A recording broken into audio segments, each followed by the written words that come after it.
Hello, Alexander, founder of Great Hawk Productions here.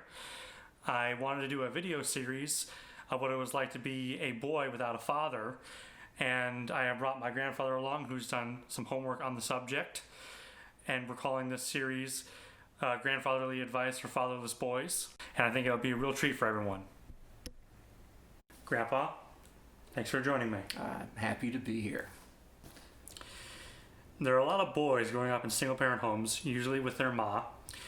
Other than the economics of living in a one-income household, is that a problem? If so, why? Well, it apparently is. There's a lot of issues that have come up that are both individual issues, personal issues to the children of single-parent houses, and also societal problems have been recognized. There's been a lot of studies done on it. And I think probably the best way to explain why is just to look at some statistics. Now, we both know you can make statistics tell any story that you want, all right? But these statistics, it's like connecting A to B to C to D. You start seeing a pattern, and then you start looking at the results, and it makes sense, all right? The nuclear family, which would be the mother and the father and the children. And the mother and the father each have their own part of raising the children.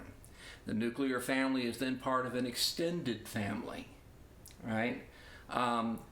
In society, when that became the norm, I would say when that became traditional, and I know a lot of people hate the word traditional because it's like, oh, we're being archaic, but if you look at the traditional family as being close-knit and intra-supporting, then you start seeing how the benefits to society accrued over time, and it just made everybody was happier, things were going better, each generation did better than the generation before, right? Real progress was being made, and society moved forward. With the disintegration of the family, which it really started happening in the late 1800s, but very, very slowly.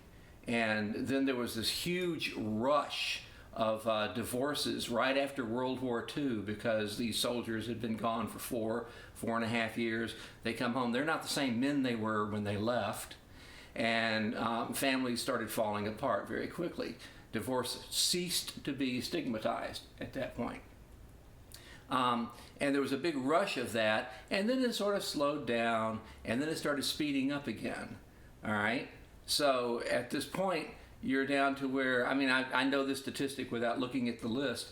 Right now, only 25% of children, and this will be about boys, we're going to kind of focus on boys, but the disintegration of the American family has had a negative effect on girls too. That could be another video someday.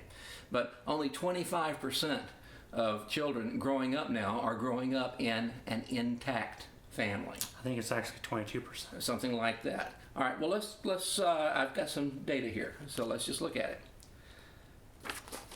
The first thing that I came up with was a Congressional Joint Economic Committee report entitled Social Capital Project, The Demise of the Happy Two-Parent Home. Now, this is a congressional committee. It is a bipartisan committee. This is not a political report, all right? And they basically concluded, and this is a quote, that family stability has steadily deteriorated over the past 50 years. The trends this report documents are especially troubling because it is often America's most vulnerable who experience the greatest family instability today. All right. Some of the things they came up with. Between 1962 and 2019, the percentage of adult women of childbearing age who were married dropped from 71% to 42%. The percentage of children during this same time period who were born out of wedlock climbed from just 5% to 40%. And that's an across-the-board average of all Americans. You can break it down further in terms of demographics. The percentage of poorly educated and low-income black children born out of wedlock in 1990 was over 64%. Highly educated and higher-earning white families have children out of wedlock about 20% of the time. And then, as the economy changes and mixed marriages and everything else, those statistics break down between those two extremes. In a separate study, using census figures, it was determined that a century ago, an estimated 90% of all American households were nuclear families. That dropped, here's what I was saying a moment ago, slowly at first, but after World War II, it went to 42%. And while the drop slowed slightly, and that's possibly because fewer people were getting married, so there'd be fewer divorces, but the number of nuclear family households continued to drop, and today it's only 22%. So you nailed that. All right. Now, before we sort of chat about this, I want to read something that was in the Atlantic earlier this year. This is written by a journalist named David Brooks, and he did an article on the subject.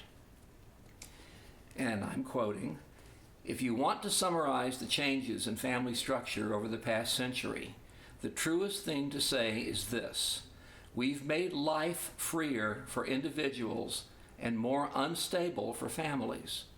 We've made life better for adults but worse for children.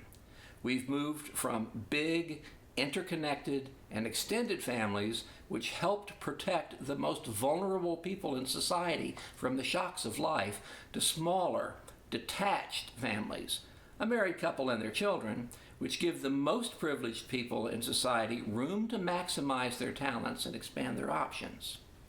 The shift from bigger and interconnected extended families to smaller and detached nuclear families ultimately led to a familial system that liberates the rich and ravages the working class and the poor."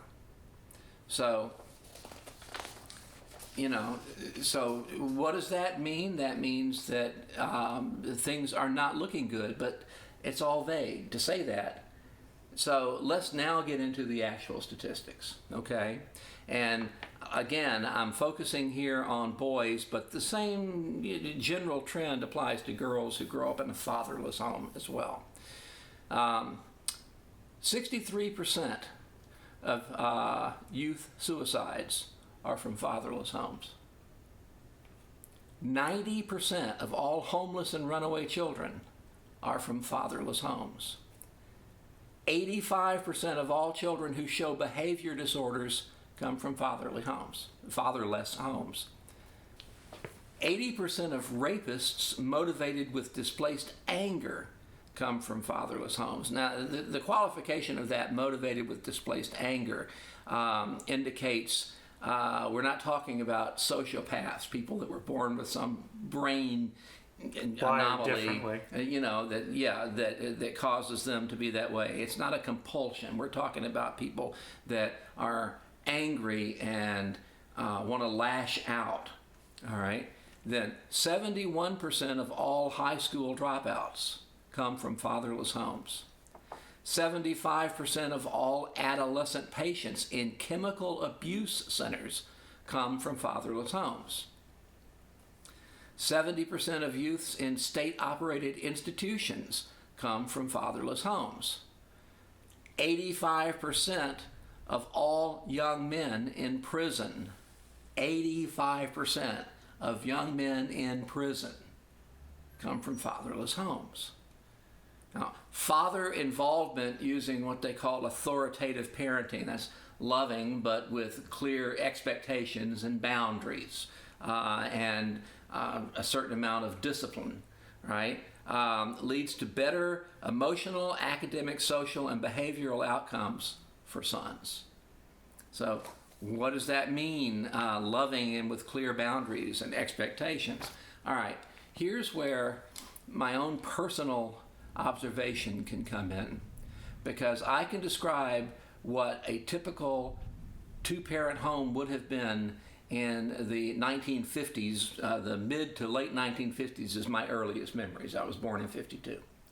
and I know what was the common role for a father and what was the common role for a mother. Remember, in those days, most families had a single income. It was almost always the man. The woman almost always was the housewife and the mother who stayed at home. We could debate at another time whether that was patriarchal and that was wrong, and that women were being oppressed and deprived of the right to go out in the world and see what they could make of themselves. And there's some validity to that argument. But that doesn't change the fact that statistically, families were happier then and every generation was doing better, right? So with the father being in the home, he would go to work, he would come back to the house, he'd have dinner with the family, everybody sat down at the table, and the father generally would ask all of the kids, what happened during the day. And when it came to the sons, in particular, the father would want to know, how'd you do in school? Did you have any problems? Right? How are your grades? Checking up on it, because at that time, the son's job was to get an education. That's how it worked. If you were going to grow up to be a man, and the father already had done this, so he's speaking from experience, you were expected to get an education, to go out in the world and get a job, to show up at that job every single day on time, and to do your work. You had to work with people that you didn't like. You might have to work for someone for whom you had, only the slightest respect. You might have a supervisor that you thought was a complete idiot, but he was the supervisor. It was your job. You had to get along. There was no whining. There was no how it makes me feel. You had a job, you needed to do the job, right? You had to be part of the team. So men in that traditional society developed a sort of code of conduct. This is how we act. You shake hands, you stay away from personal things, you don't talk about some subjects at all because you don't need to argue, but you stay focused on the task at hand, and every member of the team is treated equally, and every member of the team has equal expectations as to how they're supposed to do what they're expected to do. So you got along, all right? Mm-hmm. So when the father is asking the son, how was school, he's also asking that, how you doing in math class? Oh, Dad, well, the teacher's a real dummy. Well, okay, but how are you doing in the class? What kind of grades are you getting? You're going to have to suck it up with your dummy teacher and get through the class, and I expect a good grade when report cards come around, right? And especially in the male universe at that time, boys were expected to get involved in sports. Now that also was kind of the same thing. It had to do with team building, okay? If you were on a soccer team or a basketball team or the football team, you didn't have to be good. You didn't have to be the quarterback. You didn't have to be, the king of the homecoming parade or whatever, right? You just had to participate. You had to do part of it. You had to be on the team. If your whole job was simply to knock down somebody to keep them from sacking your quarterback, then you were expected to do that because that's your job, right?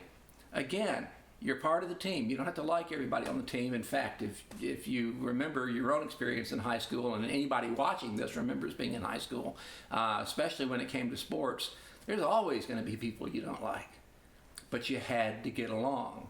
Again, it didn't matter how you felt about it. It mattered what you did about it.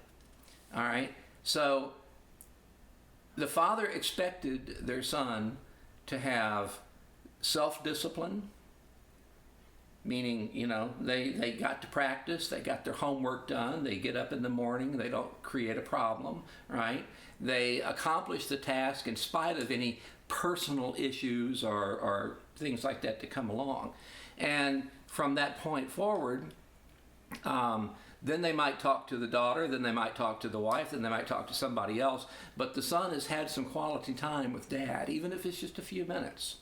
Now, another statistic, I don't know the numbers on this, but another fact, I'll say, at the time, was that the amount of time that the fathers spent with their children wasn't as significant as the fact that they spent time interacting directly with their children, right?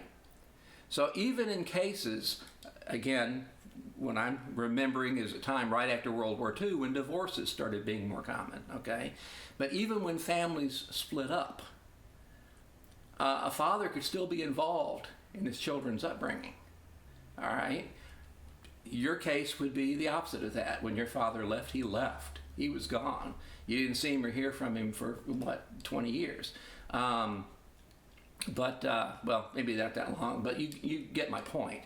So the fact is that a father that stays involved with his kids, who visits, who is having personal conversations and reaching out, all right, he's able to give his sons, even if he's not the best role model himself, he's able to tell his sons what really he should strive for. All right? Now that's the crux of it right there. There's no perfect father. There's no perfect man. But if you know what you're shooting for, it's just like the foundation of this country. The guys that came up with the concept of this country didn't live up personally to the majority of the things that they said that they wanted to have happen, all right? But they said, what if we have this idea that we can accomplish? What if we could make things go in this direction? And, it took a civil war and a lot of other angst and societal turmoil to start, try to get there. But the idea was already there. And a father can tell his son, this is what it means to be a man. You don't have to stand tall, but you do need to stand. You do need to put out the effort. You can't be lazy. You can't be unreliable. Your word needs to mean something. If you make a promise, then you need to keep it. There was all these cowboy sort of rules that you were supposed to keep. Those things have been denigrated a lot recently, and unfairly. And the proof is in the pudding that they shouldn't have been, because if you stop and think about the world as it is today, there's the generation of youth, and especially boys going up to around age 30 at this point, have been brought up 75% without that kind of guidance. And nobody knows how to get along. All right. In our society right now, everybody's fighting with everybody. Everybody hates everybody. Everybody's grouping up with groups that hate that group so that they can have some form of identification, right? So losing the father in the home has had a profoundly negative effect on families and on our society. And specifically, as with the statistics that I just gave to you, it's been bad for the individual boys, all right? Lives have been altered, and for the first time in several hundred years, the next generation does not expect to do better than the previous. In fact, now they expect to do worse. Now, I don't want to leave this part of the subject on such a negative note, because even though the statistics don't lie, and what they mean is however you want to interpret them, I interpret them negatively, all right? But it doesn't mean that if your father left and you grew up with just your mother, that you're doomed. There's a lot of examples of people who have really excelled, who've broken that broken home cycle. All right.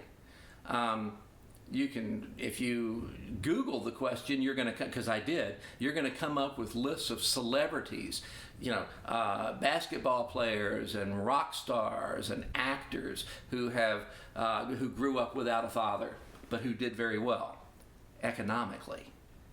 That doesn't necessarily mean that they are doing very well in terms of socially, or in terms of having a tight-knit family, or loving children. It doesn't mean they've got their act together. It just means that they had some kind of a skill, and they were the lucky ones who won the job lottery, and they're making a whole lot of money now, right?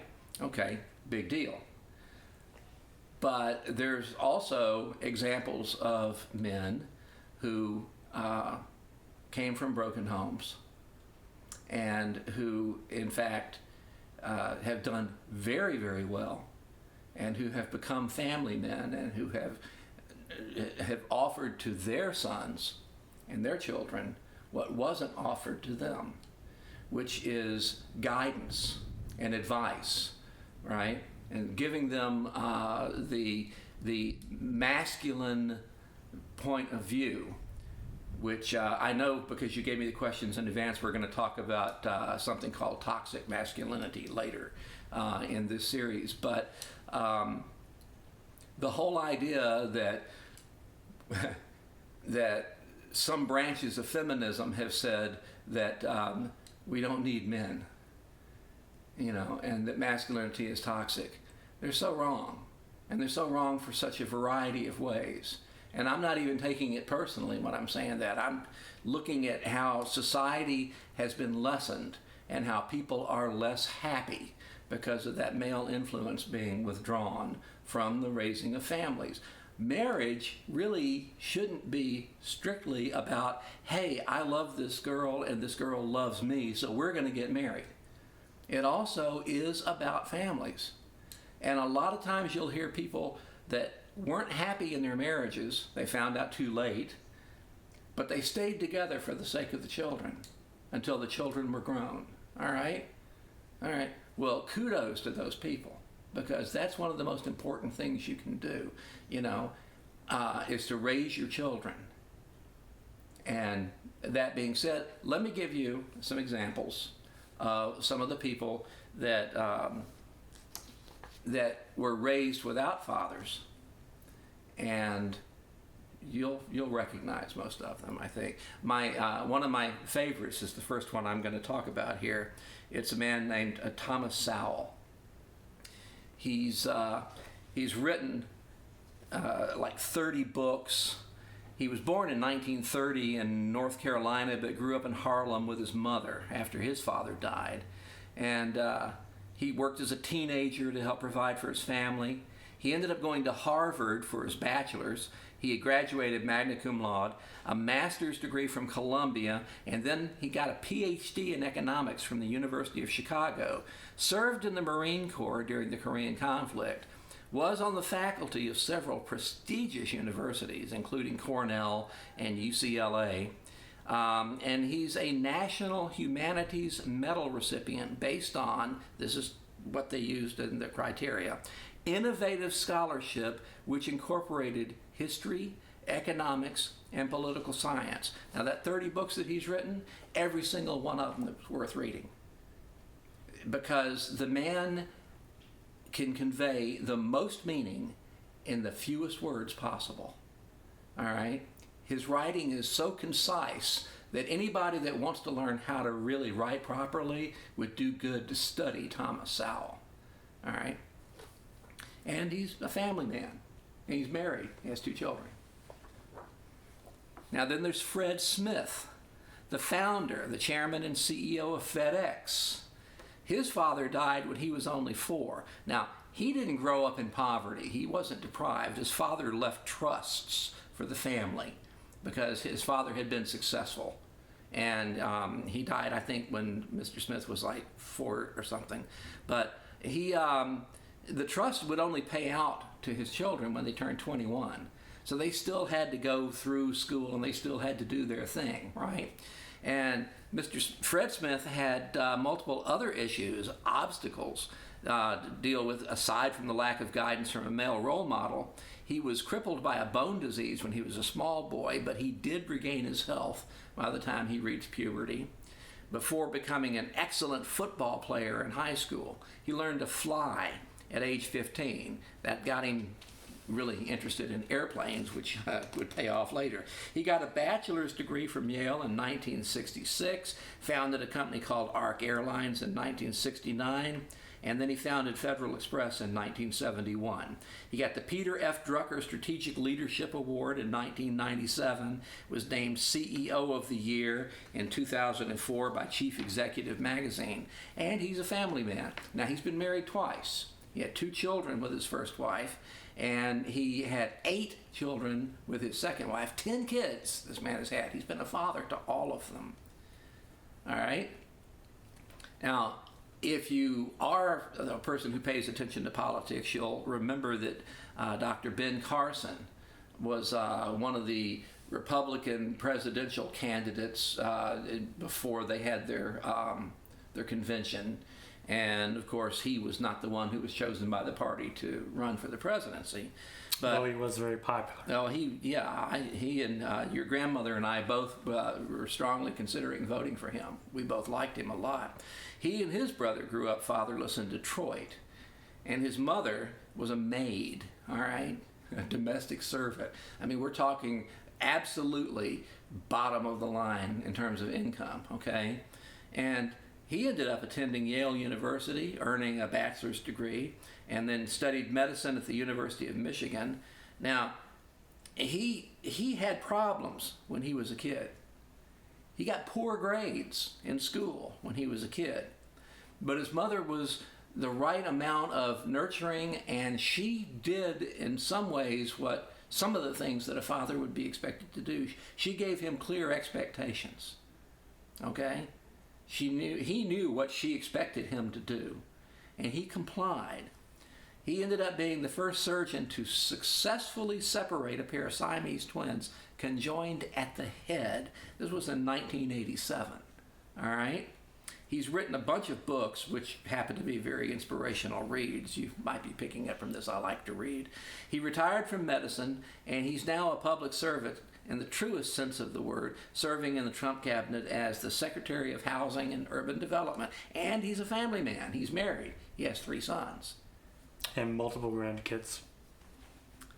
Your audience might be more familiar with Jerry Yang, computer programmer, internet entrepreneur, venture capitalist. He's the co-founder and the former CEO of Yahoo. I don't believe he has any children, but he is married. He and his wife are both involved in a number of charities and philanthropic groups. The point is, he grew up fatherless, but he rose above the statistics to become a very successful man. So we can establish statistically that boys who grow up without fathers are at a serious disadvantage.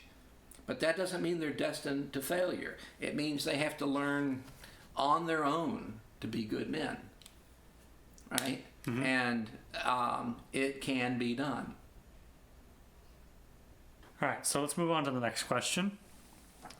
Boys are being taught that masculinity is toxic. Should traditional masculinity be reined in for the betterment of society? Okay. I know that you know the answer to this, but I'll bet you at least half, if not more, of the people viewing your video won't. All right? There's a word everybody knows, misogyny. It means a prejudice against women. Very few people know the word that means a prejudice against men. Misandry. That's exactly correct. And boys growing up today, in addition to so many boys not having a father in the home, they also have to deal with prejudice against maleness in school. They have to deal with misandry every time they turn around. And now they are being told that masculinity is toxic. All right? First, well, let's go back to the phrase toxic masculinity. It was originally coined back in the 1980s, and it didn't mean that everything about masculinity is toxic. It was used in a period when there was, it was called the mythopoetic male movement. And There were lots of groups that got together where men would get together and go out on camping trips or hunting trips, and they'd beat drums and they'd dance and they'd talk about their feelings, and it was sort of a psychotherapist response to the growth of feminism in the country, all right? And nobody was saying that masculinity was bad, but the term was coined to refer to the type of masculinity where there is no discipline, like we talked about earlier, no self-control, no ability to get along with other people. The best example of true toxic masculinity would be the well-known system in prison. Whether it's from fiction or if you've seen documentaries, you know that in prison, everything, you don't feel something, all right? Everything's about who's the most badass, all right? Everything's about who is the top dog and the hierarchy that goes down from that, right? Lots of violence, including murder, rape, and intimidation. That's toxic masculinity. So, yeah, it exists. But masculinity within itself is not toxic. All right? One of the easiest examples of that is if masculinity is bad, then who's going to kill the spider on the wall? Okay? If masculinity is toxic, then who is going to protect the family from the sociopaths and the criminals and the bad guys? Because they're out there, right? And crime and evil are not totally a male, thing. It's a human thing. Evil does exist, and it's generally considered to be the masculine partner in a marriage who is going to be the protector. Did you ever see the movie about the American Sniper? Mm-hmm. And there's a scene in there where the father is asking his sons about a fight they got in, and he said there's 3 kinds of people in the world. There's sheep, there's wolves, and there's sheepdogs, right? Well, the ideal for a man would be to be the sheepdog, to care for and to protect the families, all right? And hopefully, as a father, to raise his sons to feel the same way, all right? But this notion that maleness is bad has put a severe amount of restraint on boys going through school. Boys, they're more active. They're harder to get to sit down. They're harder to control, especially when they're going through puberty and in early high school. And in the schools, that makes they're treated as if they're troublemakers. Well, they're not. They're no longer getting the opportunity to do the things that let them get that male energy out, right?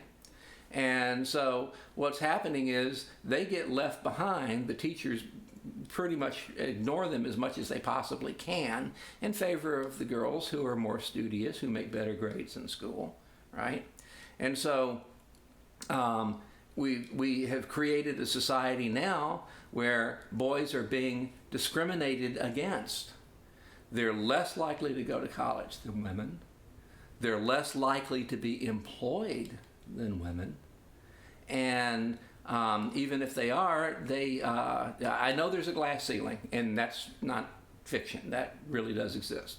And people like Fred Smith, who rises to the top and becomes one of the wealthier men in the country, is an example of the fact there's a lot more examples like him than there are of women who have done the same thing. But the fact remains that for the majority of the population, in today's society, women are more often the breadwinners. And men are more often dismissed as being knuckle-dragging Neanderthal half-morons, right? Which does not make, again, for a happy society. It does not make for successful families. okay? And feminizing men is just as bad as masculizing women would be.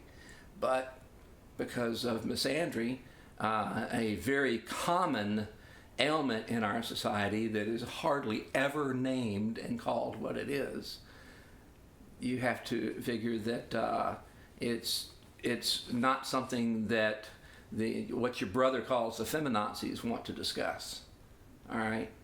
Now, there's a woman who wrote a book on the subject called The War Against Boys.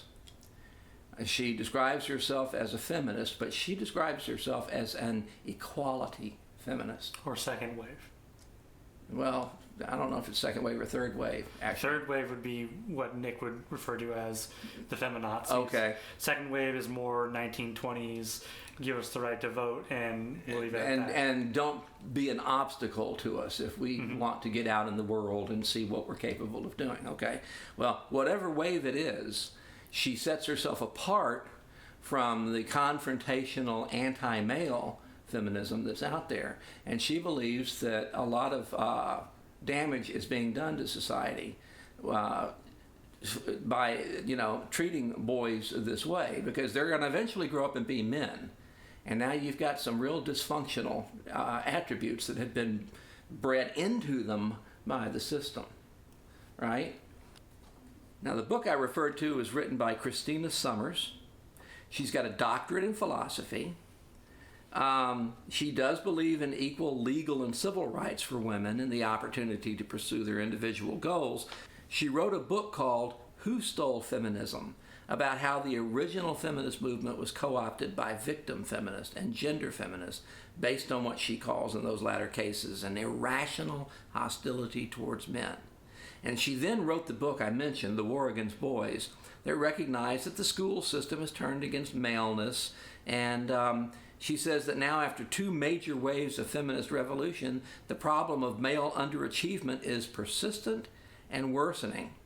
She describes how the war against boys is harming the country and claims that as schools become more feelings-centered, risk-averse, competition-free, and sedentary, everybody shows up and gets the trophy or the ribbon, and competition is bad, and everybody's a winner just for playing the game.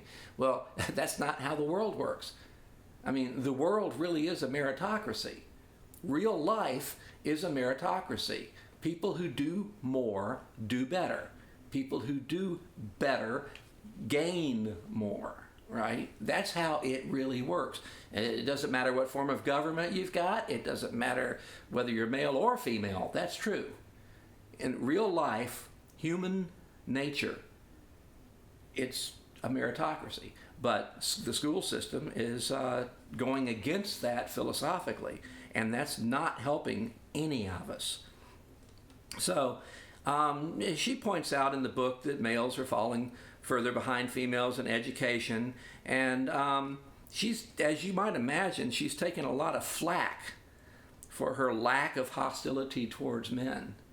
And the more vitriolic radical feminists are saying that she's not really a feminist at all. Now, of course, I disagree with that. I think she's hit the nail on the head. I think she's being human and trying to look at what's best for everybody, and she's acknowledging that male and female are two sides of the same coin. You can't have a one-sided anything, all right? That doesn't exist in a three-dimensional universe like we're in. There can't be something that only has one side.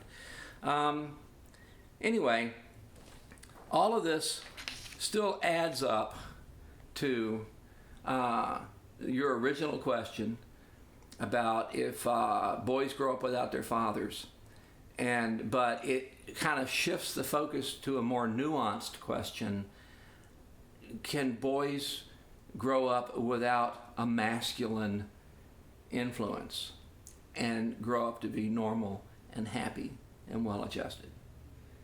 And empirical evidence, not just somebody's political opinions, but empirical evidence says, no, that's really not the way that we want to go about doing this. what does a good woman want from a man? What kind of man should a boy strive to be to attract a good woman?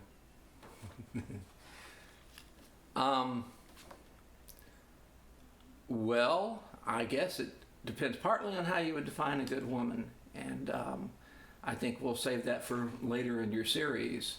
But I think that a young man who is interested in finding the right woman for himself first has to acknowledge that men and women are wired differently, our hormones are different, our internal organs are being bathed in chemicals differently, and in order for him to want to be the kind of man that a woman he would want to be attracted to him will be attracted to him, then he first needs to have a better understanding of women so that he knows what she's going to want as well.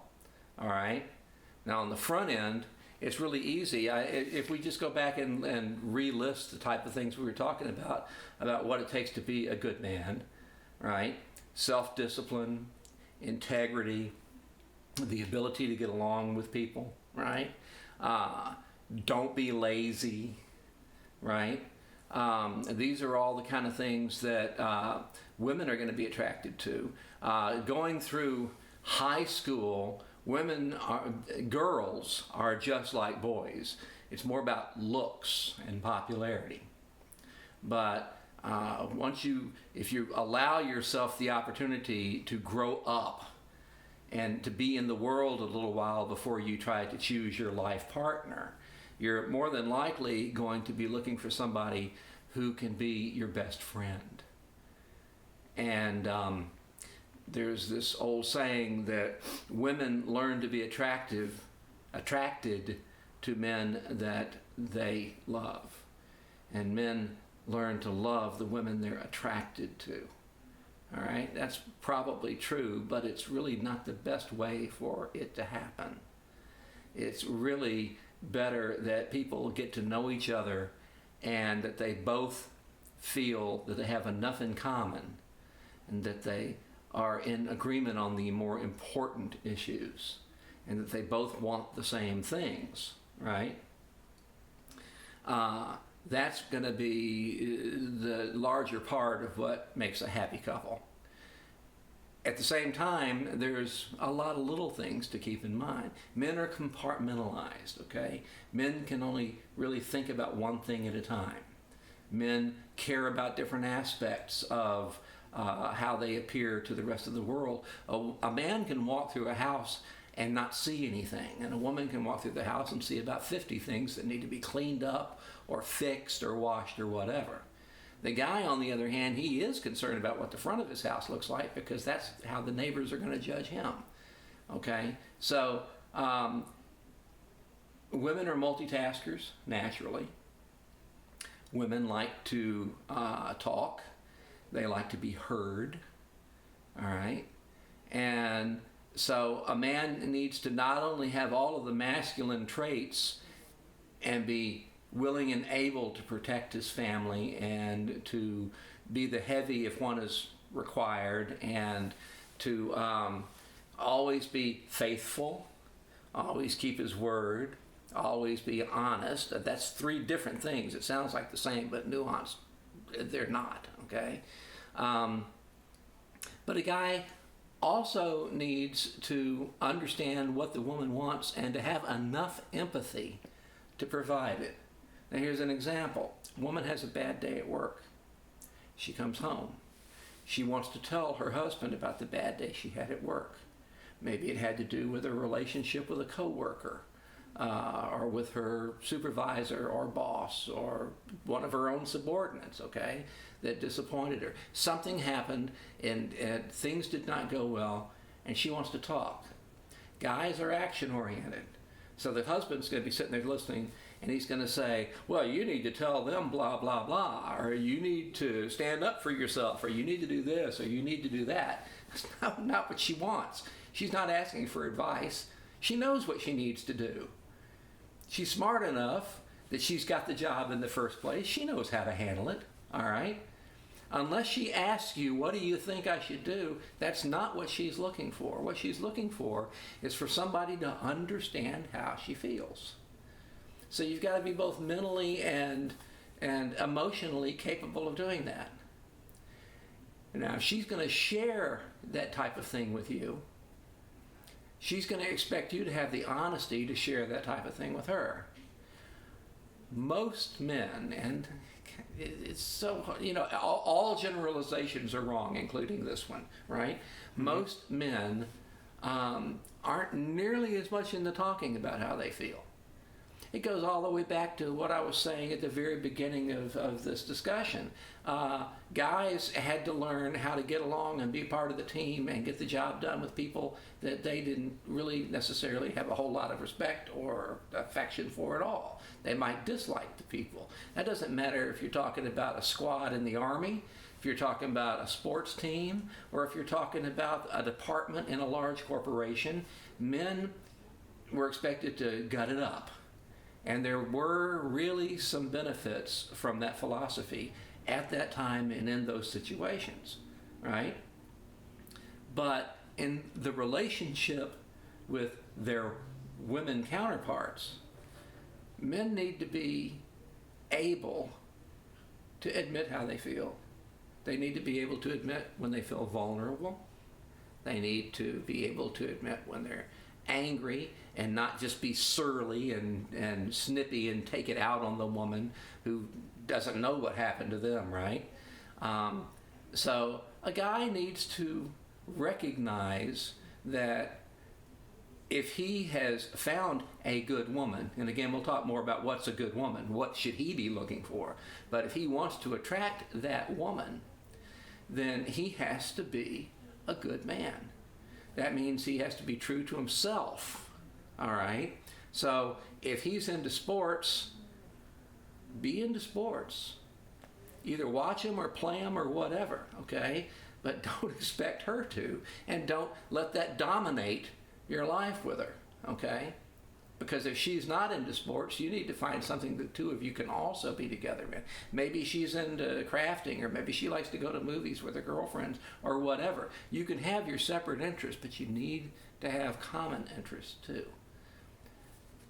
You know you have found the right woman when, aside from the physical part of the relationship, which is usually the first thing that draws a man into a relationship, aside from that part of the relationship, she needs to be your best friend. And you need to be hers. She needs to be able to talk to you. And you need to be ready to listen. You need to want to listen. Because you need her to know. You need her to understand that you do care. Otherwise, she's going to be wanting to talk to somebody else. That's not good for a relationship. Now, when we start talking about what kind of woman should a guy be looking for, that's the flip side of that. Some things are more mirror images than they are, just following the same list. But that'd be the way that I would look at it. That would be the advice that I would give to my son if I had one. I had daughters. But that is the advice I'm giving you right here and now, okay, as my grandson. Since you don't have a father to tell you, I'm telling you. You got to be the right guy for the good woman. And being the right guy means be yourself, be male, because if you're not, and then she's not going to, and she doesn't like who you really are, you need to find out on the front end. So don't fake it, right?